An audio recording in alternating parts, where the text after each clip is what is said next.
Good morning. Welcome back to the channel. I appreciate you tuning in today as we go through our In Touch devotionals. And as always, I will link in the description to the actual In Touch page where they do these daily talks as well. Those are much shorter than mine.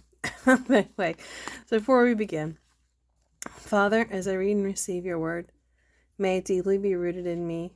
So when difficulty comes, it will be your word that encourages and strengthens me. Amen. So today is going to be the transforming grace of God.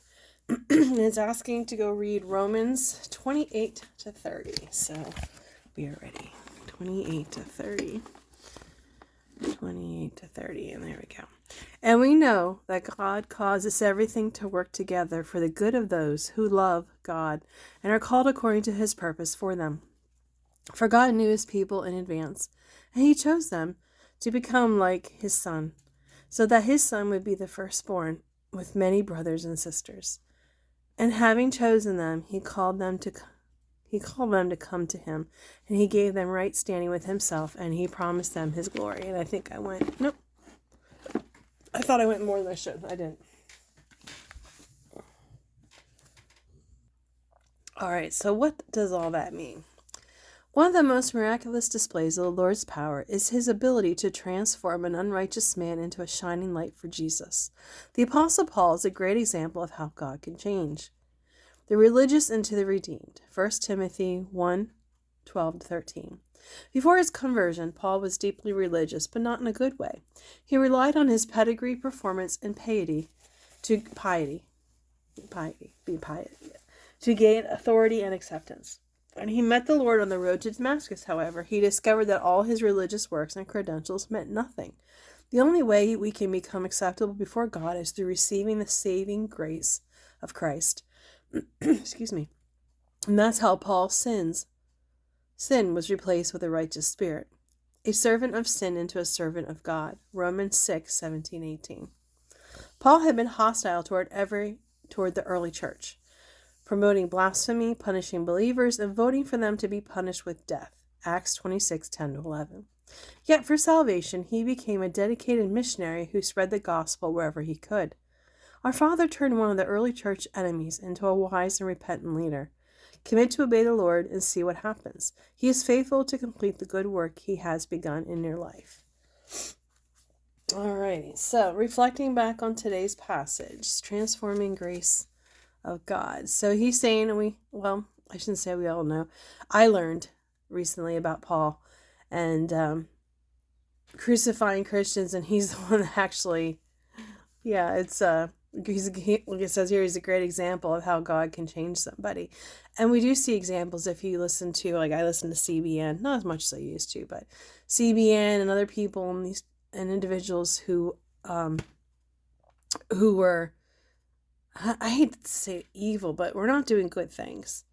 And then they saw the light, so to speak. And then they became that God changed them when they came to Christ. And something just floated in my mind about saying, I've never been in prison, but you hear that there's all these Bibles in prison that people convert, and it's like such a shame we couldn't get to them beforehand. But that's probably the best place as well to get them, because then all these people who have done wrong can have the time to, I don't think that's really appropriate, but it just popped in my head. It gives them the time to rest and to reflect back on things, and that's hopefully where they are discovering Christ and changing their ways and coming out a new person. And you see these people doing that all the time. I shouldn't say you hear about it, because you hear their stories on television or on YouTube, for me, because that's where I watch a lot of my TV. But that is the best way to change your heart, is to read, to rest, going back to reflecting to yesterday, resting, and the desires of your heart. So he does know our desires of our heart, and he's willing to give those who lead that good life, who rest and reflect and do this. Like this morning, I wanted to go out and I got to do an errand before work. I'm like, I can do my reading when I come back. And I kept feeling it. No, you got to do this. This is how you start your day. Not when you come back and you slide it in right before work starts. So that's the responsibility of being good. So God's transforming even me to be better, like an example I use with the car.